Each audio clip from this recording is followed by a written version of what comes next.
आज हम टेढ़ागाछ प्रखंड क्षेत्र के पुराना टेढ़ागाछ में मौजूद हैं। वार्ड नंबर 2 है।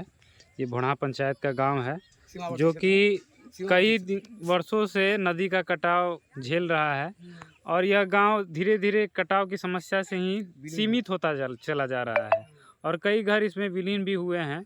तो आज जानते हैं यहाँ के जो स्थानीय लोग हैं, हमारे यहाँ पे समिति प्रतिनिधि हैं जो कि चुनाव भी लड़ते हैं और जनता की समस्याओं को भी सुनते हैं। लेकिन आज इन्हीं के गांव में ये समस्या बनी हुई है कि कई घर नदी में विलीन होने को आतुर हैं और नदी अपने आगोश में कब संभाल ले उन घरों को कुछ कहा नहीं जा सकता। जी, आपका नाम क्या हुआ? मेरा नाम हुआ भागवत प्रसाद सिंह जी। पुराना टेढ़ागाछ वार्ड नंबर 2 भोढ़ा पंचायत है। देखिए, हमारे यहाँ वर्षों से 79 से इधर से नदी आया है, लेकिन आज तक किसी भी तरह का लाभ नहीं मिला। कुछ घर नदी में विलीन भी हो चुका। हम लोग विधायक को भी लिख के दिए, रोड के बारे में दिए, नदी के बारे में दिए, ज़मीन भी यहाँ पर हमारा जो बहुत विलीन हो चुका है हम लोगों का। अभी हम लोगों का खेत में मजदूरी करके ये मक्की उक्की निकाले हैं, ठिकाव का लेकर काम कर रहे हैं। ये यहाँ पर जो आप लोग मकई सुखा रहे हैं ना? हाँ, अच्छा। सब ठिकाव का लेके दूसरे का जमीन में कर, अपना जमीन भी विलीन हो गया है। सारा जमीन नदी में आ ये गया। देखिए कि ये नदी है और यहाँ पर अच्छा, आप लोगों के गांव को बचाने के लिए कोई वहाँ पे योजना के द्वारा कुछ काम वाम किया गया है? कुछ हल्का फल्का जब कटाव होता है, वो कटाव जब होता है तब उस समय आपातकालीन में वो लोग 2-4 बम्बू डाल के डाल के चले जाते हैं। वो जो जैसे फुलवड़िया में आप लोग देखते हैं कि वहाँ पे 3 टंगा पिलर का काम हुआ है,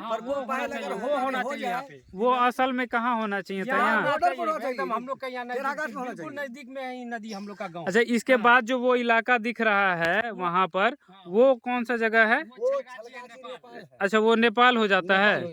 अच्छा, वो नेपाल हो जाता है। और ये जो घर है यहाँ पे बिल्कुल सटा हुआ, वहाँ पे नदी है ना? हाँ, नदी पे ही है। अच्छा, नदी के बगल में ही जस्ट, मतलब इस बार अगर बाढ़ आया तो बस पूरा गांव नदी में ही विलीन हो जाएगा। नदी का चपेट में चले जाएगा। इस बार अगर आया नदी में पानी तो नदी का चपेट में कोई प्रशासन आता है देखने के लिए कि क्या व्यवस्था है, नहीं है, ना तो रोड है ना घाट है। हम लोग तो यहाँ तक जानते हैं कि हमारा प्रखंड का जो के अंदर ये सबसे गिरा हुआ गांव वार्ड नंबर 2 पुराना टेढ़ागाछ ही है, जो आज तक ना इसके द्वारा कोई प्रशासन आया देखने के लिए कि कैसे आप लोग जीते हैं, क्या खाते हैं, नहीं खाते हैं, नदी का बालू खाते हैं, क्या खाते हैं, लेकिन आज तक नहीं कोई। देखिए, सबसे पहली बात है कि बीडीओ साहब टेढ़ागाछ का, सीओ साहब, उनको पता नहीं है कि टेढ़ागाछ असल में है कहाँ, और वो आज नदी में विलीन हो रहा है।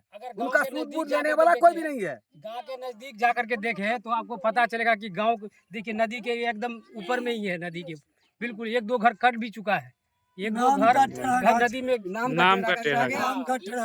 लेकिन आज तक कोई प्रशासन के द्वारा, पुराना टेढ़ागाछ के नाम से प्रचलित है यह गाँव। ये हम लोग का गाँव का कोई विकास के नाम पर यह गाँव है ही नहीं कि विकास क्या चीज होता है, विकास का मुद्दा क्या चीज होता है। जबकि हमारा जो टेढ़ागाछ है यहीं से शुरू होता है। ये उधर उस पार नेपाल है और जस्ट यहीं से हमारा जो है कि इलाका शुरू होता है। 2000 के उठ रहा है। हाँ। हमारा गांव में 1800-1900 में उठ रहा है। तो अच्छा, यहाँ पे 1 कुंटल में 100 रुपया का रोड के कारण किराए के रूप में काट ले रहे हैं ना? आधा गाड़ी लोड रहा है तो आधा गाड़ी से उसको तो मतलब लेबर को देना होगा ना। आपका नाम क्या हुआ? सुरेश कुमार सिंह। आप क्या करते हैं? एक खेती किसान का काम करते हैं। आपका प्रकाश कुमार सिंह। हाँ, आप लोग सब जो है कि स्थानीय हैं यहाँ के, हैं ना? जाके हम लोग। हाँ, जी, बताइए आपका नाम क्या है? मेरा नाम चंद्र हंसदा। आप क्या करते हैं? मजदूरी। अच्छा, मतलब मजदूरी करके ही अपने घर का पोषण पालन करते हैं ना? बच्चों का जो भी जरूरत होता है उसको पूरा करते हैं। तो इतना यह पिछड़ा इलाका है, जबकि हमारा टेढ़ागाछ ग्रामीणों के हिसाब से यहीं से शुरू होता है और उसके उधर आप जो देख रहे हैं वो वाला इलाका, वो सारा नेपाल का इलाका है जहाँ की सरकार। अच्छा, उधर कटाव नहीं होता नेपाल में? वहाँ भी कटाव होता है, गाँव नहीं ना बगल में। अच्छा, उनका जो है कि नदी के किनारे गांव नहीं है, इसलिए वो ध्यान नहीं देते। लेकिन यह गांव नदी के ही किनारे है। यहाँ पे एक ठोकर तक नहीं बनाया गया है। कुछ नहीं बना गया, कुछ नहीं बना। जैसे कि आप फुलवड़िया में देखिए, बहुत सख्त जरूरी है। कम से कम वो भी गांव को बचाया जाए। यहाँ पे भी प्रकोपाइल आपको चाहिए। चाहिए कि ताकि गांव बच जाए। आगे नेपाल में गवर्नमेंट चलेंगे तो वहाँ सुनवाई ज्यादा होता है, हाँ। क्योंकि वहाँ कटने पर मतलब 500 बिराटनगर से उनका फंड जल्दी आ अच्छा, जाता है। नेपाल पड़ता है। नेपाल पड़ता है, उसका तुरंत काम हो जाता है, तुरंत रोक देता है। लेकिन यहाँ इंडिया में हमारा सुनने इंडिया में वाला काम कोई नहीं नहीं होता है, उन लोग का मतलब इंडिया की बात नहीं है, हम लोग का बोरा पंचायत का ये जो हम लोग का गांव ये पुराना टहगा जी इंडिया में काम नहीं होता तो फुलबड़िया में कैसे हो वही गया? तो। मार्केट लेके काम हुआ ना, यहाँ तो कोई मार्केट है नहीं ना।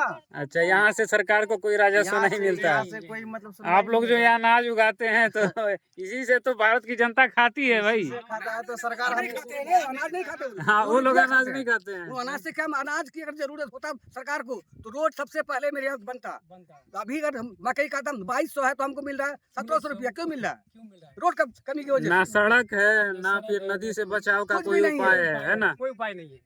बिजली व्यवस्था भी खराब है, चले देख लीजिए आप। बिजली जो आंधी में खराब हुई थी, अभी तक ठीक नहीं 2 हुआ है। साल से पूरा तार जर्जर हो गया है। आज अगर कोई सुनने वाला नहीं है। अगर कट जाएगा गांव, तो गांव वालों का रहने का जगह नहीं मिलेगा। ठिकाना नहीं, कहाँ जाएगा? कहाँ भागेगा, कहाँ पर बसेगा, कोई ठीक क्यों? वो लोग अपने जमीन दूसरे जमीन में चले जाएंगे? नहीं। दूसरे के जमीन इस में गांव का बरसात देखिए, में नहीं नहीं, वो उनके पास और दूसरा जमीन नहीं होगा है। देखिए, इस गांव का जो भी जमीन है तो इस गांव से पश्चिम है, जो पहले ही नदी में कट चुका है। तो मतलब सरकार जब सब कुछ जान ही रही है कि आप लोग के पास सीमित जमीन है, सब कुछ है, तो कहाँ जाएंगे? इस हिसाब से तो कुछ ना कुछ अभी तक उपाय होने चाहिए। होना चाहिए ना, कहना इसके लिए तो कम से कम रोकथाम के लिए सरकार को कुछ करना चाहिए। हाँ? जी, आप लोग प्रशासन से क्या मांग करते हैं? प्रशासन से यही मांग करते हैं कि हमारा यहाँ जो है प्रकोपाइल का व्यवस्था करे, गांव को जैसे भी हो गांव को बचाया जाए। बचाया जाए। बचाया जाए। है ना? जैसे भी हो उसको बचाया